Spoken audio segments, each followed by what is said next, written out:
So we are in Proverbs chapter 10, and we left off at verse 26 last week, so we're going to pick up in verse 27, and we're still working through and working with this particular tool of helping us to understand what the proverb is about and then how it applies to our lives, not simply to Solomon's day or Solomon's children, since many of them were written and given to them.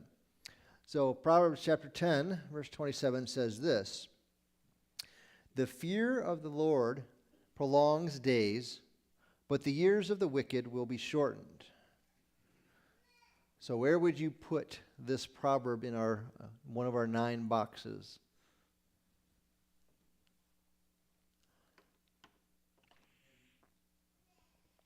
Certainly, and there's consequences to choices.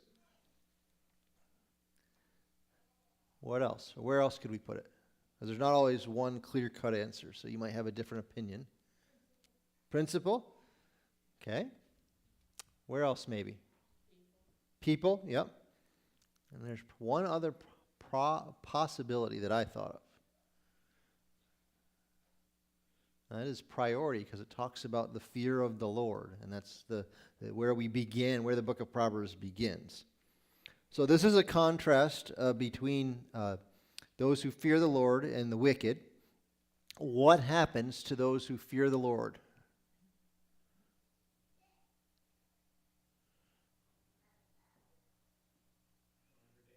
Longer days.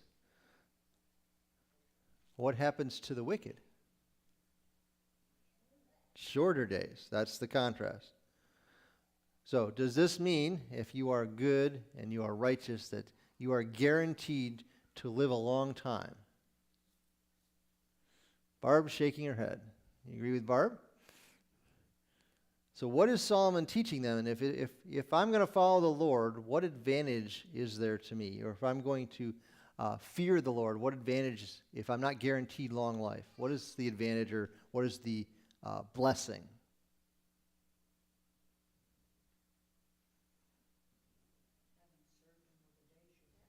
Okay, having served them with the days you have, and certainly other scriptures bear that out, but Solomon's saying there's a benefit.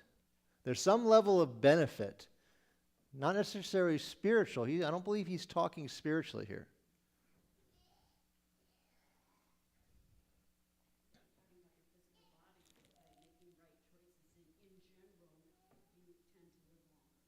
Okay, so I think Vicky's on the right path of saying, if you make wise choices, godly choices in general, there is a level of protection because you're not going to be in situations where it's maybe dangerous or sinful or evil, which always brings consequences. You know, the idea that this is not a guarantee that if I am fearing the Lord that I have a long life, but there is a general principle that you live longer if you make wise choices, you make godly choices. So the question is, in light of Proverbs chapter 10, verse 27, which is more likely to happen to you and I? Are we going to live longer or shorter? And we all want to say longer, but Solomon says it's based on how we're living. If we're living in the fear of the Lord, or if we're living wickedly and sinfully. So let's move on to verse 28, which says, "The hope of the righteous will be gladness, but the expectation of the wicked will perish." All right, so where does it fit? Where would you put it in our nine boxes, our window pane? What's that? End, okay. People. Those are the 2 I thought of. Anybody else got a third or a fourth?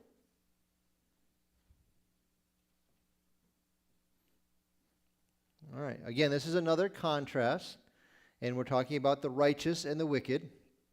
What does Solomon say happens to those who are righteous?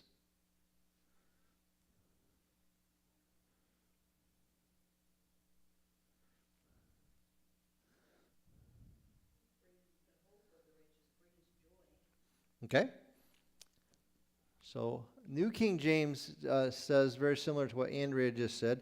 The hope of the righteous will be gladness. I think there's some better translations out there. Do you have a different one than New King James, and what does it say?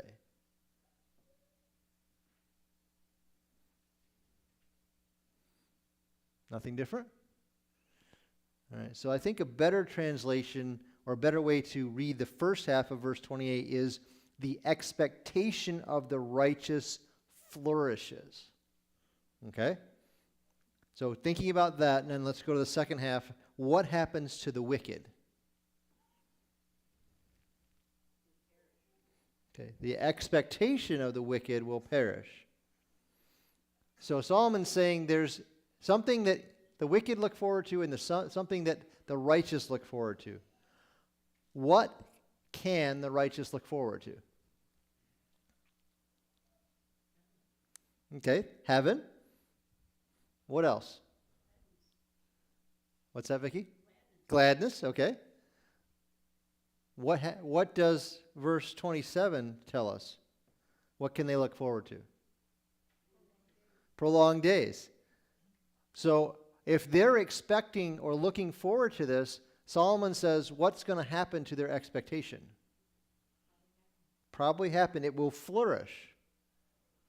Now, what about the wicked? What do they look forward to? They look forward to long life too. What else? Whatever they want. You know, their desires of their heart. Be they godly or sinful. What happens to the desires of the wicked or the expectation of the wicked? It perishes. So the righteous has the fulfillment of what they're hoping and looking for. The wicked, the hope or the expectation perishes, or you can say, it can also be translated as comes to nothing. So what they're looking forward to or hoping for is not going to happen. It doesn't say why, but the implication is because of their wickedness, because they are not fearing the Lord, because they are not righteous. So what are we? Carol, do you have a question?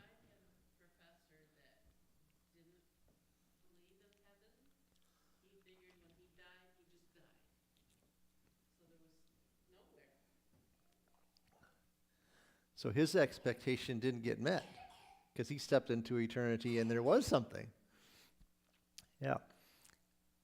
So what is our expectation? What are we looking forward to? And will it be fulfilled? Or will it perish? Will it come to nothing? That's what Solomon's challenging us and his other readers throughout the millennia about. What are you looking forward to, and is it going to be fulfilled? Verse 29, the way of the Lord is strength for the upright, but destruction will come to the workers of iniquity. All right, where would we put this verse?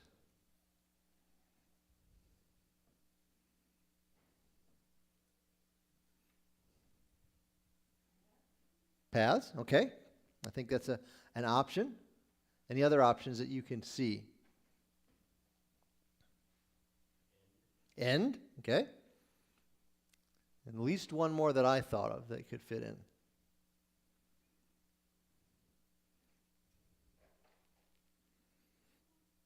Also people, I think, because you're talking about the upright and the workers of iniquity. What is the way of the Lord for the righteous? What do you think Solomon's talking about? He's really good at laying out these things, but not explaining them all the time.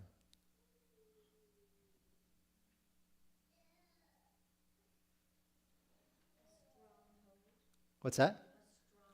A stronghold. So there's some level of protection or safety in the way of the Lord and that the righteous receive. What happens, or what is the result, or what is the wicked receive if they're not receiving protection? Destruction. So, which do you want?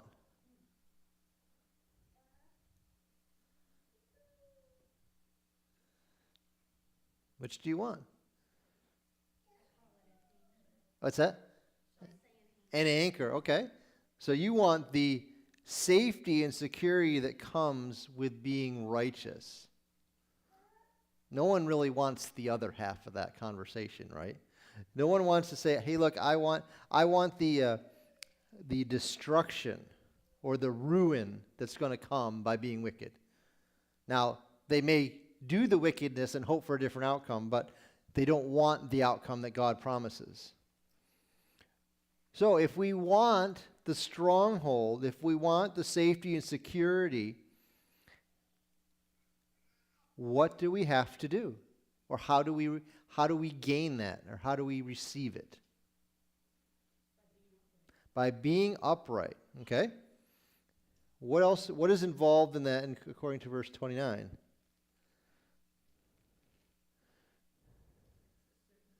It's the way. Which way? The way of the Lord. So if someone asks you, how would it would take you to, hey, I read this in Proverbs 10:29. The way of the Lord is strength to the upright. What is the way of the Lord? How would you explain that? Where would you take them in Scripture?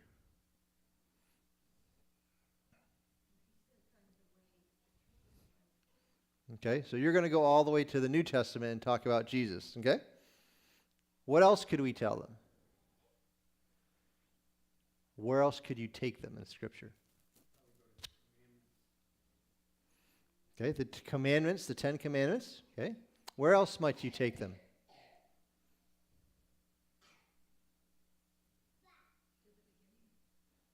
All the way back to Genesis chapter 1 and looking at the God who created. You could also take them right back to the beginning of Proverbs. Where does Proverbs begin? The fear of the Lord is the beginning of wisdom. So understanding who He is, understanding what He expects, understanding how He says, or what He says is right, what He says is wrong. And the idea is that when you know what God expects and God says, and you're willing to follow that, there's security in that. But if you're not, you're back to the situation where Carol's professor was, that he's expecting one thing, and when he steps into eternity, it's a total unknown because he doesn't think he's going to be there. And that could be a significant terror or fright for this man because he doesn't expect to be there. But if you look at it and say, I'm going to be righteous, I'm going to fear the Lord and follow His instructions, then we have nothing to fear. So the question is, are we on the way of the Lord? Are we following the way of the Lord? Or are we going to be surprised and frightened by what's going to happen because we're not? And this can be a spiritual thing, but it also can simply be a moral thing. It applies both ways. Verse 30, the righteous will never be removed, but the wicked will not inhabit the earth. So we have, in my idea, I put this under people, and then the consequences or the end of things. And it's a contrast. God says, this will happen to the righteous. What is going to happen to those who are righteous?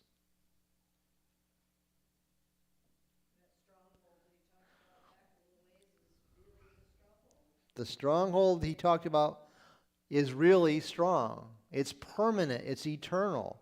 They will not be moved. On the other half of this coin, if we flip it over and say, the one who are not righteous, who are not protected by that stronghold, what's going to happen to them? Where will they end up? They will not inhabit the earth. So does that mean that God's just going to wipe them out automatically? Or is there something more? How would you explain what they will not inhabit the earth means? Okay, they will be in hell. That's their ultimate destiny. They will be judged. You could also just be a little more practical and say, long term, they might prosper short term, but they're not going to prosper long term. God may allow them some freedom and some blessing short term, but he's not going to do it long term. One of the commentators wrote this, all those who have no hold on God will lose. That's it. All those who have no hold on God are going to lose. They're going to lose everything. In contrast to the righteous who will be protected and will not lose.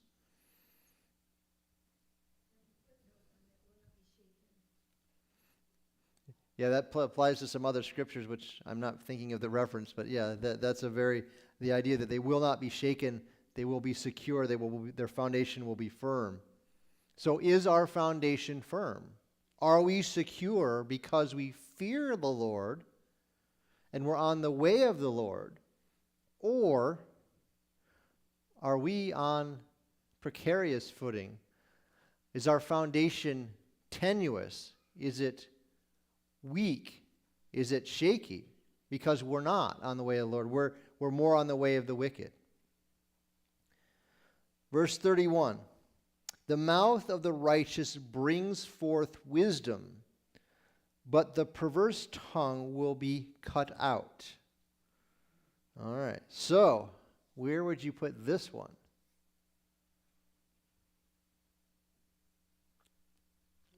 Tongue, yeah, the tongue's right in there.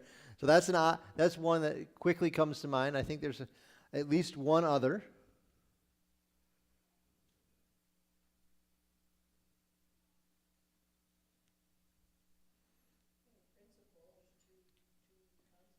Okay, that's not one that I thought of. I thought of people, because you got the mouth of the righteous and a perverse tongue. While it doesn't specifically talk about people, there's certainly two kinds of people. From Solomon's proverb, what does the tongue, or in this case we understand that he's talking about the words, what does the tongue or words of the righteous provide? Wisdom. So the implication is this person is wise and they're using their words and their conversations and their communication wisely. Now, in the other half, the contrast to this, what happens to the perverse tongue or tongue of perversions?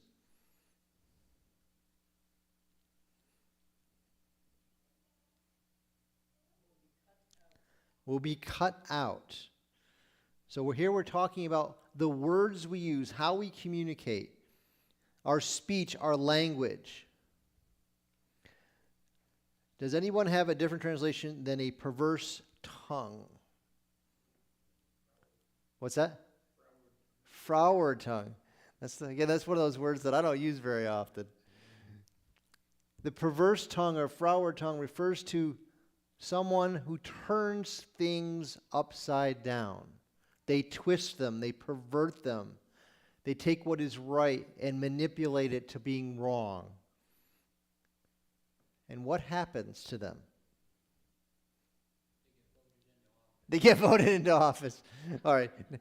Now, in the ultimate end, what does God do with them?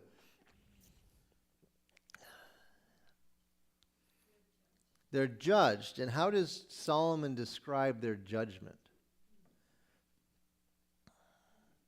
Their tongue being cut out. So do you think this is literal or is it a figurative description? They will be silenced. So Jim's going to go with the figurative one, I hope. Yeah, I don't think it's literal, but it's design. I mean, you understand and you picture someone's tongue being removed. You know what they can no longer do. They can no longer communicate normally. They may learn sign language or something like that. The idea that they're going to be stopped.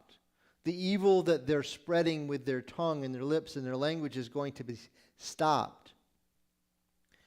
If you get into the imagery of what Solomon is using and describing, One of the commentators described it this way. It says, the image is that of a fruit tree.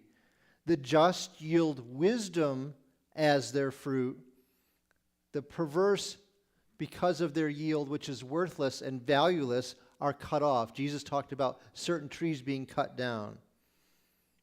Luke chapter 6 is where he says, for a good tree does not bear bad fruit, nor does a bad tree bear good fruit. For every tree is known by its fruit. Men do not gather figs from thorns, nor do they gather grapes from the bramble bush. A good man out of the good treasures of his heart brings forth good. An evil man out of the evil treasures of his heart brings forth evil. Out of the abundance of the heart, the mouth speaks. So this is what Solomon's describing, is the same picture Jesus says, is what is in our heart comes out through our mouth, and we can evaluate people by their language. Now, we're not talking about one particular statement. We're not evaluating a person's whole life by that. It's a regular, consistent language, communication, speech. We all know that we make mistakes in the things we say and how we say them, but it's what do we regularly and consistently have as our communication? What kind of words, what kind of speech, what kind of language do we use? Is it the mouth of the righteous or a perverse tongue? What is our habitual communication? What is that like? And that's what Solomon's challenging on us, to recognize that what we say reflects what's in our heart. Chapter 10, verse 32. The lips of the righteous know what is acceptable, but the mouth of the wicked what is perverse. So you can see that these two are connected. In the second group, or the second verse here in 32, what is the focus? Where does it fit in our window pane?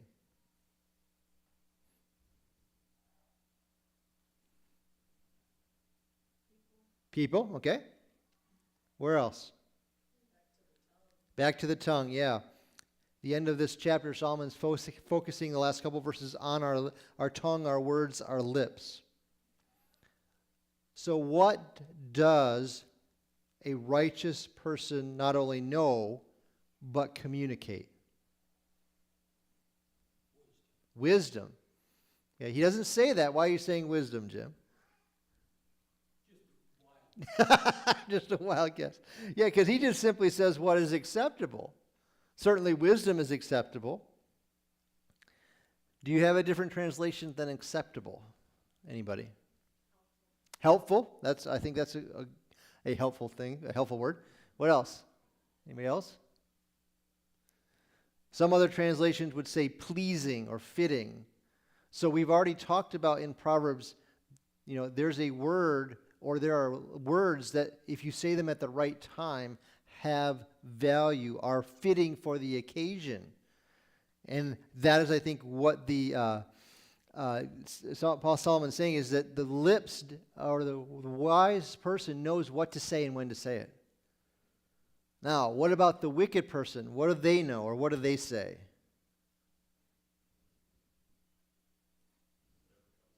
Whatever comes to their mind, and it's usually not good. It's perverse. Again, the idea of turning things upside down, of twisting and manipulating. Taking what is right and perverting it into something that is wrong. So the question is, at the end of this chapter, is what kind of words, what kind of speech, what kind of language do we use? Not occasionally. We know that we all make mistakes in what we say, but regularly and consistently, what kind of communication do we have? And then tying it back to verse 31 and what Jesus said, what does it demonstrate about our heart? What does our communication that we regularly have demonstrate and show others about what's really in our heart? So we got a couple minutes, so we'll start into chapter 11 tonight. Chapter 11 opens up. Solomon says, what's that? Oh, sorry. I was just thinking these two, like you said, these two verses are definitely very closely connected. And I think when especially verse 31, when it says the tongue will be cut out, I mean, we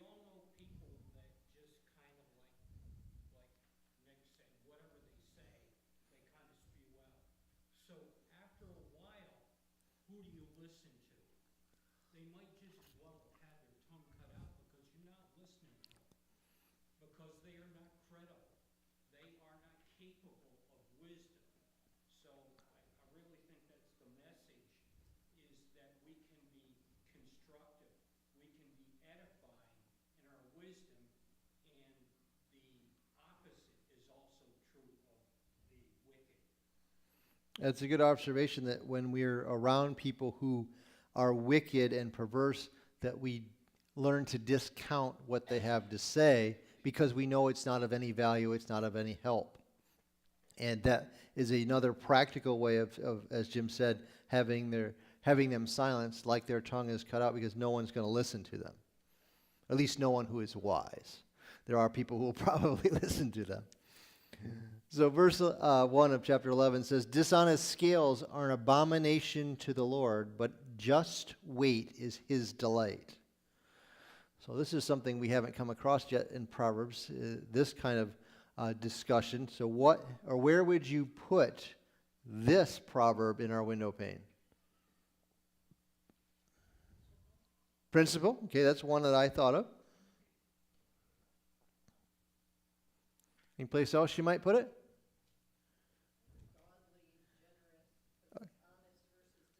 Okay, yep, godly versus generous, because that talks about honesty and dishonesty. Anybody else?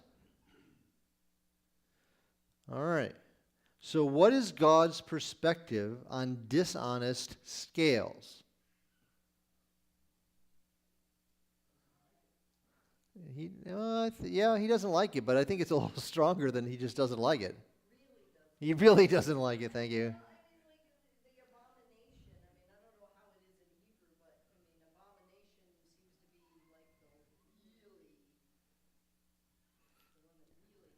Yeah, there are, 6 things the Lord hates, 7 are an abomination.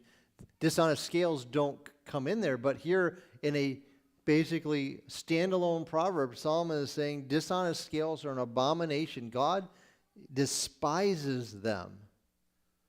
What is his perspective on a just weight or a honest scale?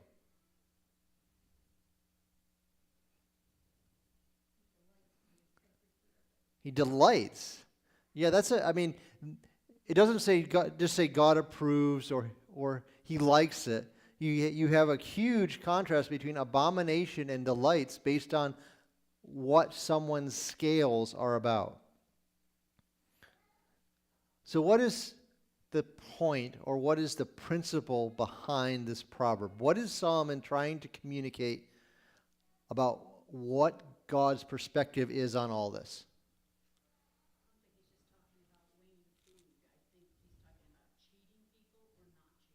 Okay. Yeah, I think that you're right, Vicki, that it's not just about the weights or what you're weighing, it's what's behind it. And she said cheating or not cheating people. So what is Solomon trying to teach his children and us about God's perspective on this issue?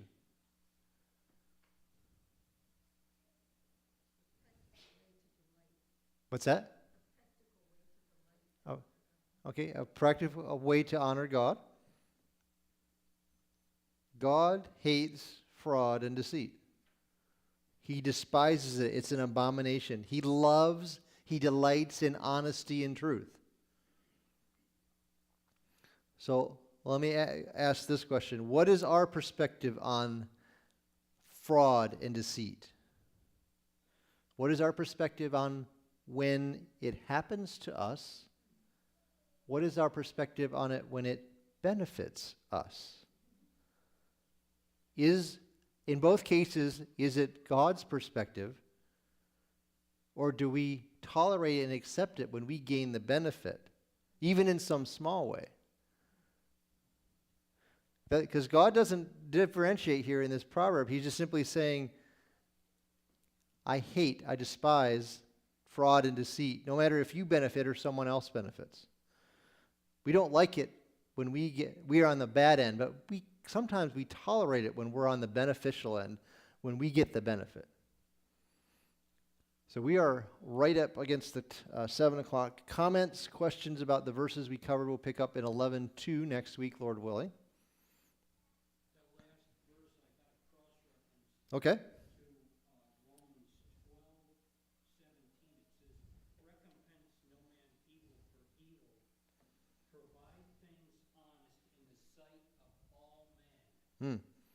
So provide things honest in the sight of all men from Romans chapter 12. Other comments, questions?